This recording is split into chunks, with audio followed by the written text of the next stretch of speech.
Hello everyone, welcome to আড্ডা 24/7। আড্ডা 24/7 বাংলার অফিসিয়াল ইউটিউব চ্যানেলে তোমাদের সকলকে স্বাগত জানাই। আমি তোমাদের সৌভিক স্যার। আজকে তোমাদের জন্য একটা বিশেষ টপিক নিয়ে আমি আলোচনা করব। সেটা দেখতেই পাচ্ছ, নেট ভার্সেস সেট। মানে নেট এবং সেটের মধ্যে কোনটা সব থেকে বেশি তোমাদের জরুরি তোমাদের কেরিয়ারের জন্য। নেট বা সেটের মধ্যে কোনটা করলে তোমার অপরচুনিটি বেশি পাবে, কোনটা করলে তুমি আগে চাকরি পেতে পারবে। এই ধরনের প্রচুর প্রশ্ন আমাকে প্রচুর স্টুডেন্টরা আমাকে মেসেজ করে জিজ্ঞেস করে। যে বিশেষ করে আগের যে ভিডিওটা আমি করলাম, যেখানে আমি বলেছিলাম যে ওয়েস্ট বেঙ্গলে কলেজ সার্ভিস কমিশনের নোটিফিকেশন এসে গেছে, অ্যাসিস্ট্যান্ট প্রফেসরের যে নোটিফিকেশন সেটা এসে গেছে। তো তার উপর বেস করে প্রচুর স্টুডেন্টরা আমাকে এটা মেসেজ করেছে যে স্যার, আমরা তাহলে এই ব্যাপারটাকে কি করে করব, মানে নেটটাকে বেশি আমি প্রায়োরিটি দেবো নাকি আমি এখন বেশি করে সেটটাকে প্রায়োরিটি দেবো। তো এই যে কনফিউশন রয়েছে, এই কনফিউশনটা আশা করি আজকের এই ভিডিওটা দেখার পর তোমাদের দূর হয়ে যাবে, যে নেট এবং সেটের মধ্যে কোনটা তোমার ফার্স্ট প্রায়োরিটি হওয়া উচিত, কোনটাকে তোমার সবার আগে গুরুত্ব দেওয়া উচিত।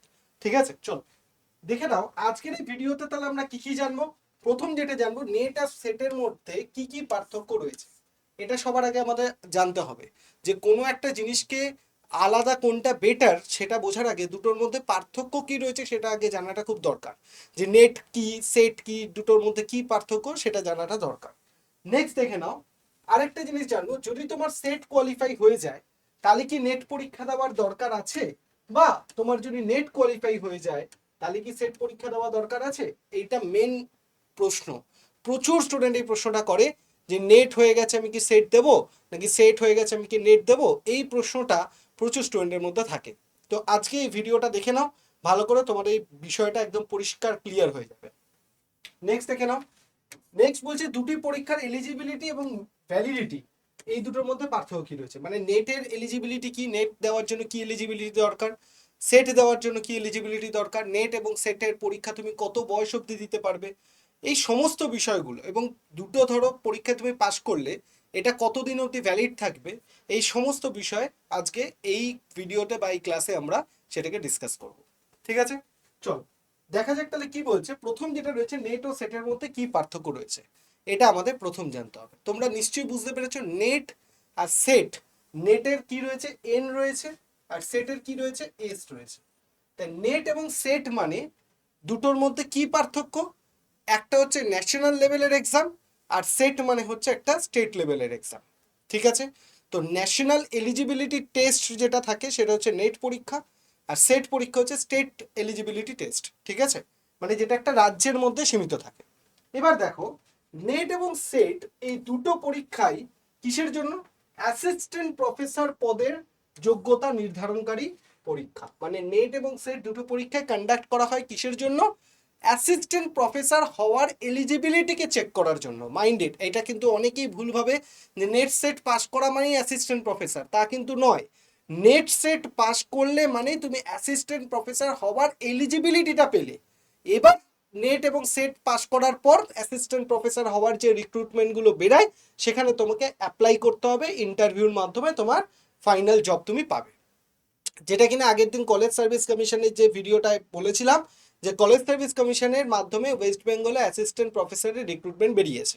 তুমি যদি নেট বা সেট কোয়ালিফাই করে থাকো, সেট মানে ওয়েস্ট বেঙ্গল সেট, তাহলে তুমি ওই পরীক্ষাটায় বসতে পারবে। তো এইটাই মেন ব্যাপার, যে নেট এবং সেট মানে হচ্ছে দুটোই এলিজিবিলিটি পরীক্ষা। এই দুটোই পাস করলে তুমি অ্যাসিস্ট্যান্ট প্রফেসর হওয়ার এলিজিবিলিটিটাকে কোয়ালিফাই করলে। ঠিক আছে, নেক্সট এবার দেখে নাও পার্থক্য হলো কি। নেট হলো ন্যাশনাল লেভেল, মানে জাতীয় স্তরের পরীক্ষা, আর ওইদিকে সেট হচ্ছে, সেট কি, সেট হচ্ছে স্টেট লেভেল, মানে রাজ্য স্তরের পরীক্ষা। তাহলে নেট হচ্ছে ন্যাশনাল লেভেলের পরীক্ষা, সেট হচ্ছে রাজ্য স্তরের পরীক্ষা। মানে এর থেকে পরিষ্কার তোমাদের কাছে ক্লিয়ার হয়ে গেল বিষয়টা। নেট যদি তুমি পাস করো তাহলে অ্যাসিস্ট্যান্ট প্রফেসরের এলিজিবিলিটি তুমি যেটা অ্যাচিভ করবে সেটা অল ওভার ইন্ডিয়াতে এলিজিবল, তাই তো। আর সেট যদি তুমি ক্লিয়ার করো তাহলে যে স্টেটে বা যে রাজ্যে তুমি সেটটা ক্লিয়ার করলে সেই রাজ্যেই শুধুমাত্র অ্যাসিস্ট্যান্ট প্রফেসর হওয়ার জন্য তুমি এলিজিবল। এবারও আরেকটা প্রশ্ন থাকে, আচ্ছা স্যার, আমি তো নেট কোয়ালিফাই ধরুন হচ্ছে না, তাহলে সেট যদি আমি দিই তাহলে কোন কোন স্টেটে সেট পরীক্ষা হয় সেটা আমাকে একটু বলুন। বা আমি ধরুন আমার সেটের, আমার রাজ্যের সেট পরীক্ষা ছাড়া আমি কি অন্য রাজ্যের সেট পরীক্ষা গিয়েও দিতে পারি, বা যদি দিই সেইখানে রাজ্যে কি আমি কোয়ালিফাই করতে পারবো, বা আমার রাজ্যে যদি আমি সেট পরীক্ষা দিয়ে কোয়ালিফাই করি তাহলে সেইটা নিয়ে কি আমি অন্য রাজ্যে অ্যাসিস্ট্যান্ট প্রফেসরের ইন্টারভিউ দিতে পারবো? এই প্রশ্নগুলোও কিন্তু তোমাদের মাথায় আসে। তো সেগুলো আমরা ওয়ান বাই ওয়ান আমরা দেখবো। তার জন্য পুরো ভিডিওটা খুব মনোযোগ সহকারে দেখো, তোমাদের এই বিষয়টা পুরোপুরি ক্লিয়ার হয়ে যাবে। চলো নেক্সট কি বলছি, নেট কোয়ালিফাই করলে পুরো ভারতের যে কোনো কলেজ বা বিশ্ববিদ্যালয় সহকারী অধ্যাপক হওয়া যায়। যে কোনো তুমি নেট যদি একবার ক্লিয়ার করে নাও, তুমি ওয়েস্ট বেঙ্গল থেকে শুরু করে, ইউপি থেকে শুরু করে, বিহার থেকে শুরু করে, গুজরাট থেকে শুরু করে, রাজস্থান, যে কোনো স্টেটে যদি অ্যাসিস্ট্যান্ট প্রফেসর রিক্রুটমেন্ট বেরায় তুমি সেখানে গিয়ে অ্যাপ্লাই করতে পারবে, কোনো বাধা তোমার মধ্যে থাকবে না। ঠিক আছে, নেক্সট দেখো, কিন্তু সেট কোয়ালিফাই করলে যে রাজ্যের সেট পাস করা হয়েছে শুধুমাত্র সেই রাজ্যের কলেজ ও বিশ্ববিদ্যালয়ে সহকারী অধ্যাপক হওয়া যায়। ধরো তুমি ওয়েস্ট বেঙ্গলের সেটটা কোয়ালিফাই করলে, তাহলে ওয়েস্ট বেঙ্গলেই একমাত্র যে কলেজ বা ইউনিভার্সিটিতে রিক্রুটমেন্ট বেরোবে সেখানেই তুমি অ্যাপ্লাই করতে পারবে। ঠিক আছে, ওই ওয়েস্ট বেঙ্গলের সেটটা নিয়ে কিন্তু তুমি আবার যদি তুমি মনে করো আমি ওয়েস্ট বেঙ্গল সেট কোয়ালিফাই করেছি, রাজস্থানে একটা অ্যাসিস্ট্যান্ট প্রফেসর রিক্রুটমেন্ট বেরিয়েছে, আমি ওটা দিয়ে অ্যাপ্লাই করি, সেটা কিন্তু হবে না। নেট হলে হবে, সেট হলে কিন্তু সেটা হবে না। ঠিক আছে, আরেকটা ব্যাপার তোমাদের বলি, নেট পরিচালনা করে কে? NTA, national testing agency. এই এনটিএ অনেক পরীক্ষা নেয়, যেমন সিইউইটি পরীক্ষা নেয়, আইআইটি জেই যে এক্সাম হয় সেই এক্সামের পরীক্ষা নেয়, মানে জেই মেন্স যে পরীক্ষা হয় সেই পরীক্ষা এনটিএ নেয়, নেট পরীক্ষা এনটিএ নেয়, অনেক পরীক্ষা কিন্তু ন্যাশনাল লেভেলে কন্ডাক্ট করে হচ্ছে এনটিএ। তাই নেট পরীক্ষাও কিন্তু কন্ডাক্ট করে এনটিএ। ঠিক আছে, আর সেট পরীক্ষা কন্ডাক্ট করে কে? যে রাজ্যের সেট হচ্ছে সেই রাজ্যে পিএসসি সেটাকে কন্ডাক্ট করে। যেমন আমাদের ওয়েস্ট বেঙ্গল সেট কন্ডাক্ট করে কে? ওয়েস্ট বেঙ্গল সেট কন্ডাক্ট করে কলেজ সার্ভিস কমিশন, বা যেটার নাম হচ্ছে সিএসসি। ঠিক আছে, কলেজ সার্ভিস কমিশন, বা যেটাকে আমরা বলতে পারি সিএসসি। এরা কি করে? আমাদের রাজ্যে যে অ্যাসিস্ট্যান্ট এই সেট পরীক্ষা যেটা হয় ওয়েস্ট বেঙ্গল সেট, সেই সেটটাকে তারা কন্ডাক্ট করে থাকে। ঠিক আছে, এবার অনেকের মধ্যে এই প্রশ্নটা আসে যে স্যার সেট পরীক্ষা কোন কোন রাজ্যে হয়, কতগুলো রাজ্যে সেট পরীক্ষা হয়, তার একটা লিস্ট যদি বলেন তাহলে এটা হেল্প করবে। এটা কেন হেল্প করবে তোমাদেরকে আমি বলি। শুধুমাত্র ধরো তুমি ওয়েস্ট বেঙ্গলে থাকো, বাইরের রাজ্যে স্টেটে সেট পরীক্ষা হচ্ছে, তো স্যার এটা আমার জেনে কি হবে? লাভ আছে। কেন লাভ আছে আমি তোমাকে বলছি, আমি নিজের এক্সপিরিয়েন্স থেকে তোমাকে বলছি। আজকে ধরো তুমি ওয়েস্ট বেঙ্গলে রয়েছো, তুমি নেটের জন্য প্রিপেয়ার করছো, তুমি যদি যে কটাই 15টা রাজ্যে, যে রাজ্যগুলোতে সেট পরীক্ষা হচ্ছে সেই রাজ্যগুলোর যদি পেপার, মানে প্রিভিয়াস ইয়ারের কোশ্চেন পেপার, সেটের পেপার যদি তুমি মানে সলভ করে নাও, তাহলে কিন্তু নেটের প্রচুর কোশ্চেন তুমি ডিরেক্টলি ওখান থেকে কমন পাবে। এটুকু আমি তোমাকে নিজের এক্সপিরিয়েন্স থেকে বললাম। ওই জন্য তোমার জানাটা প্রয়োজন যে কোন কোন রাজ্যগুলোতে সেট পরীক্ষা হয়, এই 15টা রাজ্যের নাম জানাটা দরকার। এই 15টা রাজ্যের কোশ্চেন পেপার বিগত বছরগুলোতে যে সেটের পেপার এসছে সেগুলো যদি তুমি কোয়ালিফাই করে না, মানে সেগুলো যদি তুমি প্র্যাকটিস করে নাও, তাহলে হবে কি নেটের পেপারের ক্ষেত্রে তুমি কিন্তু অনেক কোশ্চেন ডিরেক্টলি কমন পাবে, বা অনেকটাই হেল্প হবে তোমার। আমি নিজের এক্সপিরিয়েন্স থেকে কথাটা তোমাকে বলছি। চলো, কোন কোন 15টা রাজ্যে সেট পরীক্ষা হয়? অন্ধ্রপ্রদেশে হয়, গুজরাট হয়, কেরল হয়, মহারাষ্ট্রতে হয়, উত্তরাখণ্ড হয়, আসাম হয়, হিমাচল প্রদেশ হয়, তারপর 8 নম্বরে হচ্ছে কর্ণাটক হয়, তামিলনাড়ুতে, পশ্চিমবঙ্গে, ছত্তিশগড়ে, জম্মু কাশ্মীরে, মধ্যপ্রদেশে, ওইদিকে তেলেঙ্গানা এবং রাজস্থান। এই 15টা রাজ্যে তোমাদের সেট পরীক্ষা হয়ে থাকে। এবার ধরো তুমি মোটামুটি পশ্চিমবঙ্গের সেট পরীক্ষা ক্লিয়ার করলে, পশ্চিমবঙ্গের সেট পরীক্ষা দিয়ে তুমি যদি মনে করো মহারাষ্ট্রতে কোনো রকম অ্যাসিস্ট্যান্ট প্রফেসর রিক্রুটমেন্ট বেরিয়েছে আমি গিয়ে অ্যাপ্লাই করব, তাহলে কিন্তু সেটা হবে না। তোমাকে পশ্চিমবঙ্গে সেট কোয়ালিফাই করলে পশ্চিমবঙ্গতেই যে সেট মানে অ্যাসিস্ট্যান্ট প্রফেসরের রিক্রুটমেন্ট যখন বেরোবে তোমাকে তখন অ্যাপ্লাই করতে হবে। যেটা কিনা আমি তোমাকে কি বললাম, এখন কলেজ সার্ভিস কমিশনের রিক্রুটমেন্ট প্রসেস চলছে, তোমার যদি সেট বা নেটের মধ্যে কিছু ক্লিয়ার থাকে তুমি কি অ্যাপ্লাই করে দাও, দিয়ে অ্যাসিস্ট্যান্ট প্রফেসর রিক্রুটমেন্টের যে ইন্টারভিউ সেটা দাও। ঠিক আছে, চলো এবার এই জন্য আমি তোমাকে বললাম পশ্চিমবঙ্গে সেট ক্লিয়ার হলে তাহলে সেই যোগ্যতা দিয়ে তুমি গুজরাটের সহকারী অধ্যাপক নিয়োগ করার পরীক্ষায় বসতে পারবে না, যেটা আমি অলরেডি বলে দিলাম। নেক্সট দেখো, তাই তুমি যদি একবার নেট কোয়ালিফাই করে নাও তাহলে ভারতের যে কোনো রাজ্যে সহকারী অধ্যাপক নিয়োগ পরীক্ষায় তুমি বসতে পারবে। এটা সবথেকে গুরুত্বপূর্ণ, এই জন্য আমি বারবার বলি নেটটাকে বেশি প্রায়োরিটি দাও। কারণ নেট হলে তোমার কি হবে, পুরো অল ওভার ইন্ডিয়াতে এলিজিবিলিটি তুমি পেয়ে যাবে। ঠিক আছে, একটা ব্যাপার আমি তোমাকে বলি, তা বলে কি সেটটাকে আমি রাখবো না অপশনে? হ্যাঁ রাখো, প্ল্যান বি হিসেবে রাখো, যাদের ধরো বারবার নেট দিচ্ছ হচ্ছে না, সেটটা কোয়ালিফাই করে রাখলে কি একটা কিছু না হওয়ার থেকে তো কিছু অপশন খুলে যাওয়া বেটার। তাই তো? কিন্তু আমি বলবো তোমরা ফার্স্ট টার্গেট নেটটাকে করো। নেট ধরে যদি তোমরা পড়াশোনা করো, সেট দেখবে তোমার এমনি ক্লিয়ার হয়ে যাবে। ঠিক আছে? নেক্সট দেখো, তোমরা যদি একবার নেট ক্লিয়ার হয়ে যায়, তাহলে আর সেট দেওয়ার দরকার নেই। তোমার সরাসরি সহকারী অধ্যাপক নিয়োগের দিকে এগানো উচিত। এটা আমার সাজেশন। তুমি যদি একবার নেট ক্লিয়ার করে ফেলো, তাহলে আবার ব্যাকে এসে সেট দেওয়ার কোনো প্রয়োজনই নেই। কিসের প্রয়োজন? তুমি নেট দিয়ে ফেলেছো, অল ওভার ইন্ডিয়াতে তুমি এলিজিবল অ্যাসিস্ট্যান্ট প্রফেসরের জন্য, আবার দিয়ে তুমি সেট দিয়ে কি করবে? তোমার প্রয়োজন নেই। তুমি তখন অ্যাসিস্ট্যান্ট প্রফেসরের দিকে এগিয়ে যাবে। আচ্ছা, এখানে আরো একটা প্রশ্ন তোমাদেরকে বলে রাখি। অনেকেই প্রশ্নটা করেছিলে যে অনলি পিএইচডি কারোর কারোর ক্লিয়ার হয়। এখন একটা নতুন নিয়ম এসছে নেটের ক্ষেত্রে, যে অনলি পিএইচডি, তিনটে নিয়ম আছে। একটা অনলি পিএইচডি, একটা নেট, আর একটা হচ্ছে জেআরএফ। এই তিনটে নিয়ম এখন এসছে। একটা হচ্ছে অনলি পিএইচডি, একটা অনলি পিএইচডি, আর একটা হচ্ছে নেট, নেট, আর একটা হচ্ছে জেআরএফ। এই তিনটে অপশন রয়েছে। তিনটের মধ্যে আমি তোমাদেরকে বলে রাখি, যারা যারা অনলি পিএইচডি ক্লিয়ার করেছো, তারা কিন্তু শুধুমাত্র এই এলিজিবিলিটি দিয়ে পিএইচডির জন্য ইন্টারভিউ দিতে পারবে, মানে পিএইচডিতে ভর্তি হতে পারবে।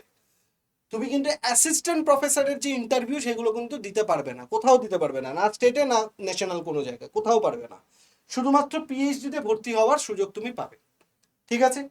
নেট যদি তোমার ক্লিয়ার হয়ে থাকে, তাহলে তুমি অ্যাসিস্ট্যান্ট প্রফেসর হওয়ার যে পরীক্ষা বা ইন্টারভিউ, সেটাও দিতে পারবে, প্লাস পিএইচডিতে ভর্তি হওয়ারও সুযোগ তুমি ইন্টারভিউ তুমি দিতে পারবে। আর জেআরএফ হলো মানে কি? জেআরএফ হলো মানে তুমি এখানেও অ্যাসিস্ট্যান্ট প্রফেসর ইন্টারভিউ দিতে পারবে, প্লাস তুমি পিএইচডির জন্য ভর্তি হতে পারবে, প্লাস ইউজিসি থেকে তুমি একটা কি পাবে, প্রতি মাসে ফেলোশিপ তুমি পাবে। ঠিক আছে? এই হচ্ছে তিনটে নিয়ম।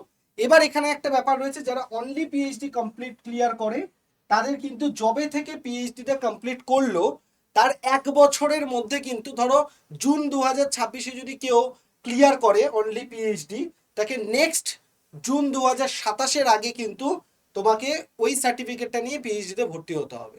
যদি তুমি তার আগে ভর্তি না হতে পারো, তাহলে কিন্তু ওই সার্টিফিকেটটা ইনভ্যালিড হয়ে যাবে। ঠিক আছে? নেক্সট বলে রাখি, ধরো তুমি নেট ক্লিয়ার করলে, নেট ক্লিয়ার করলে তুমি নেটের জন্য, নেট একবার যদি তোমার ক্লিয়ার হয়ে যায়, তাহলে তুমি তুমি কি করতে পারবে? তুমি অ্যাসিস্ট্যান্ট প্রফেসরের যে ইন্টারভিউ, সেটা সারা জীবন ধরে দিতে পারবে। এটা নিয়ে কোনো ডাউট নেই। অ্যাসিস্ট্যান্ট প্রফেসরের ইন্টারভিউ সারা জীবন দিতে পারবে। কিন্তু পিএইচডিতে অ্যাডমিশনের জন্য এলিজিবিলিটি থাকবে মাত্র 1 বছর। মাত্র 1 বছর তুমি টাইম পাবে পিএইচডিতে ভর্তি হওয়ার জন্য। মানে জুন 2026-এ যদি তোমার ক্লিয়ার হয়, নেক্সট জুন 2027-এর মধ্যে তোমাকে এই নেট সার্টিফিকেট দিয়ে পিএইচডিতে অ্যাডমিশন হতে হবে। ধরো জুন 2026-এ তোমার নেট হয়ে গেল, ঠিক আছে? ওই সার্টিফিকেট দিয়ে আগামী জুন 2027-এর মধ্যে তোমাকে পিএইচডিতে ভর্তি হতে হবে। যদি তুমি না পারো পিএইচডিতে ভর্তি হতে, তার মানে নেট সার্টিফিকেটটা দিয়ে তুমি পিএইচডিতে আর এনরোলমেন্ট করতে পারবে না, কিন্তু অ্যাসিস্ট্যান্ট প্রফেসর হওয়ার জন্য যে ইন্টারভিউগুলো হয়, সেগুলোতে তুমি আজীবন, হোল লাইফ তুমি মানে এলিজিবল থাকবে ইন্টারভিউ দেওয়ার জন্য। আর জেআরএফ যদি তোমার হয়ে থাকে, তাহলে জেআরএফ এর জন্য কি করতে হবে? জেআরএফ এর জন্য তুমি পিএইচডিতে অ্যাডমিশন দেওয়া, ভর্তি হওয়ার জন্য 3 বছর টাইম পাবে। এগুলো যেমন 1 বছর করে টাইম পেলে, এখানে তুমি 3 বছর টাইম পাবে পিএইচডিতে ভর্তি হওয়ার জন্য। আর অ্যাসিস্ট্যান্ট প্রফেসরের এলিজিবিলিটি সারা জীবন থাকবে, নেটেও যেমন সারা জীবন, জেআরএফেও ঠিক সেটাও সারা জীবন। তুমি একবার যদি নেট, জেআরএফ বা সেট কোয়ালিফাই করে নাও, এই যে এখানেই বলছে, এই দুটি পরীক্ষা লাইফ টাইম ভ্যালিড থাকে। মানে তুমি যদি একবার নেট অথবা জেআরএফ অথবা সেট যদি কোয়ালিফাই করে ফেলো, তোমার কিন্তু অ্যাসিস্ট্যান্ট প্রফেসর ইন্টারভিউ দেওয়ার জন্য তোমার সারা জীবন তুমি দিতে পারবে। এমন নেই কোনো বয়সের সীমারেখা নেই, তুমি যখন খুশি দিতে পারবে। ঠিক আছে? অনেকেই এটা মেসেজ করেছিল, স্যার আমার কি এজ লিমিট বা কিছু, এজ লিমিট কিন্তু কিছু থাকে না। তুমি একবার নেট বা জেআরএফ বা সেট যদি কোয়ালিফাই করে যাও, ওই সার্টিফিকেটটা দিয়ে তুমি অ্যাসিস্ট্যান্ট প্রফেসরের ইন্টারভিউ সারা জীবন ধরে দিতে পারবে, কোনো আপার এজ লিমিট থাকে না। ঠিক আছে? এইবার যেটা আমি তোমাদেরকে বলার, এটা মেন বিষয়, সেটা হচ্ছে এই পুরো বিষয়টার মধ্যে দিয়ে তোমাদের কাছে একটা জিনিস ক্লিয়ার হয়ে গেছে, যে নেট এবং সেটের মধ্যে যদি কম্পেয়ার করি, তাহলে আমার নেটটাকে বেশি অ্যাপ্রোচেবল বলে মনে হয়, বা নেটটাকে বেশি সুযোগ পাবে বলে আমার মনে হয়। কারণ নেট যদি একবার তোমার ক্লিয়ার হয়ে যায়, তাহলে তুমি সারা ভারতবর্ষের যে কোনো কলেজ বা ইউনিভার্সিটিতে তুমি অ্যাজ এ অ্যাসিস্ট্যান্ট প্রফেসরের যে ইন্টারভিউ, সেটা তুমি বসতে পারবে। তাই নেট এবং সেটের মধ্যে আমার মনে হয় তোমার নেটের জন্য প্রিপেয়ার করা উচিত। কারণ নেট যদি একবার ক্লিয়ার হয়ে যায়, তোমার সেটের আর প্রয়োজন পড়বে না। তোমার প্ল্যান বি সেটটাকে তুমি ধরে রাখতে পারো। সেটের জন্য আলাদা করে কোনো প্রিপারেশন হয় না, কারণ সিলেবাস যদি তুমি দেখো, সিলেবাস যদি তুমি দেখো তাহলে নেট এবং সেট, নেট অ্যান্ড সেট দুটোর সিলেবাসে কিন্তু, নেট এবং সেট দুটোর সিলেবাসে কিন্তু সেম, নেট এবং সেট দুটোর সিলেবাসে কিন্তু সেম, মানে একই সিলেবাস। তুমি দেখবে ওয়েস্ট বেঙ্গল সেটের সিলেবাস ডাউনলোড করে দেখবে লেখা রয়েছে নেটের সিলেবাসটাই হচ্ছে সেটের সিলেবাস, আলাদা করে কিছু কিন্তু সিলেবাস থাকে না। তাই একটা যদি তুমি নেটের জন্য প্রিপেয়ার করে নাও তাহলে তোমার সেটটা অটোমেটিক্যালি হয়ে যাবে, তোমাকে আলাদা করে কিছু খাটাখাটনির দরকার নেই। তবে কয়েকটা প্রসিডিওরের মধ্যে পার্থক্য রয়েছে, যেমন নেট পরীক্ষাটা অনলাইন হয়, আমি তোমাদের বলেছিলাম নেট পরীক্ষাটা কি হয় অনলাইন হয়, আর সেট পরীক্ষাটা কি হয় অফলাইন হয়, ওএমআর, অফলাইন মানে ওএমআর সিটে হয়, ঠিক আছে। আর নেট পরীক্ষার জন্য টাইম থাকে 3 আওয়ার্স, কন্টিনিউ টাইম থাকে 3 আওয়ার্স। আর সেট পরীক্ষার জন্য প্রথম 1 আওয়ার্স থাকে পেপার 1-এর জন্য, 1 আওয়ার্স থাকে পেপার 1, পেপার 1, তারপর মাঝখানে 30 মিনিটসের একটা ব্রেক থাকে, 30 মিনিটসের, এখানে দেখো 30 মিনিটসের একটা ব্রেক থাকে, 30 মিনিটস ব্রেক, 30 মিনিটসের একটা ব্রেক থাকলো, 30 মিনিটসের ব্রেক, তারপর আবার 2 আওয়ার্সের জন্য তোমার পেপার 2 হয়, পেপার 2 হয়, 2 আওয়ার্সের জন্য পেপার 2, ঠিক আছে। এইটাই হচ্ছে বেসিক পার্থক্য, নেট অনলাইন হয় সেট অফলাইন হয়।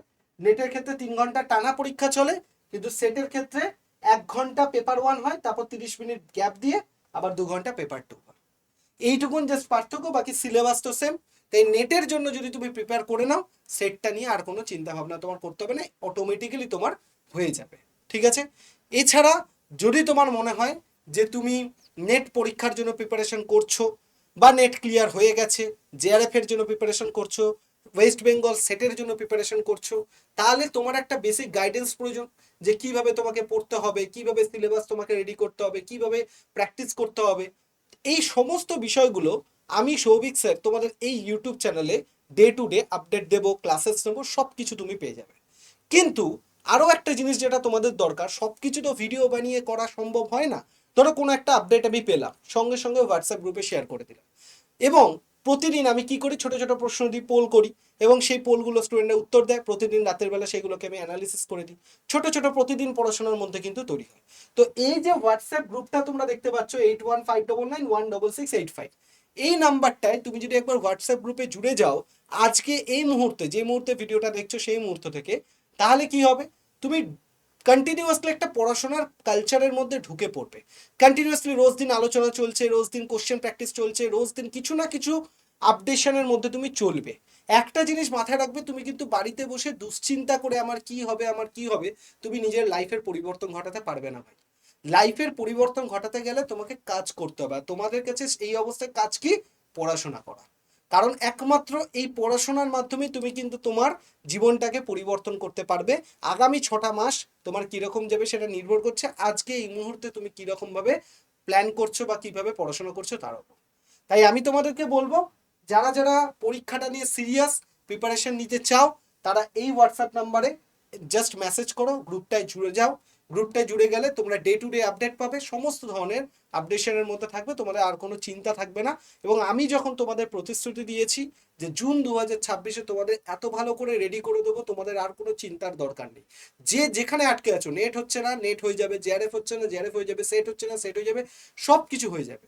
শুধুমাত্র যেটুকুন বলবো সেইটুকুন মেনে তোমাদের চলতে হবে। আশা করি অনেকগুলো ভিডিওর মাধ্যমে তুমি এইটুকুন বুঝে গেছো, আমি যেরকম আপডেট তোমাদের দিচ্ছি একটাও কিন্তু বানানো কথা নয়, সবটাই সত্যি এবং সবটাই বাস্তবে হতে পারে যদি তোমরা পড়াশোনা করো ঠিক মতো।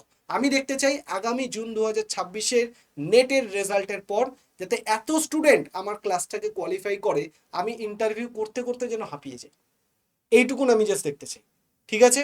যাতে আমি চাই পশ্চিমবাংলা থেকে যত স্টুডেন্ট আমার ক্লাস থেকে পরীক্ষা দেবে 100% সিলেকশন রেট যেন থাকে, যাতে সবাই কোয়ালিফাই করে যায়, এটুকুন চেষ্টা। আর এটা অসম্ভব নয়, কিন্তু সব কিছু সম্ভব। কিন্তু পার্থক্যটা কোথায় হবে, তুমি বলবে স্যার হয়তো মিথ্যা কথা বলছে, না মিথ্যা কথা নয়, সবার মধ্যেই ক্যাপাবিলিটি আছে কোয়ালিফাই করার, কিন্তু হয় না, তার কারণটা হচ্ছে যেটুকুন বলা হয় সেই মতো করে সবাই চলতে পারে না, 1 নম্বর পয়েন্ট। আর 2য় নম্বর পয়েন্ট যেটা হচ্ছে, সেটা অনেকেই মনে করে যে যে যাই বলুক আমি আমার মতো চলতে থাকবো, সেটা করলে চলবে না। একজন গুরু তোমাকে বেছে নিতে হবে, সেই গুরুর কথায় তোমাকে চলতে হবে, সেই গুরুই পারবে তোমাকে বাঁচাতে, মারলে সেই গুরুই পারবে তোমাকে মারতে। তাই গুরু একজন জীবনে যে পথে তুমি এগোবে, যে পথেই এগোবে না কেন, একজন গুরু আদর্শ মানুষকে তুমি নিশ্চিত করো এবং সে যেইভাবে বলছে সেইভাবে তুমি এগাও, দেখবে সাফল্য তোমার জীবনে আসবে। তাই আমি বলবো অবশ্যই হোয়াটসঅ্যাপ গ্রুপে যারা যারা জয়েন করোনি, এখনো বাকি আছে, জয়েন করে যাও। আর খুব তাড়াতাড়ি আমি কিন্তু এই চ্যানেলে তোমাদের জন্য ক্লাসেস নিয়ে আসছি, তাই চ্যানেলটাকে সাবস্ক্রাইব করে বেল আইকনও প্রেস করে রাখো, যাতে ক্লাসেস আসলেই তোমার কাছে নোটিফিকেশন পৌঁছে যায়। চলো দেখা হচ্ছে নেক্সট ক্লাসে, ততক্ষণের জন্য ভালো থাকো, সুস্থ থাকো, বাই, টাটা।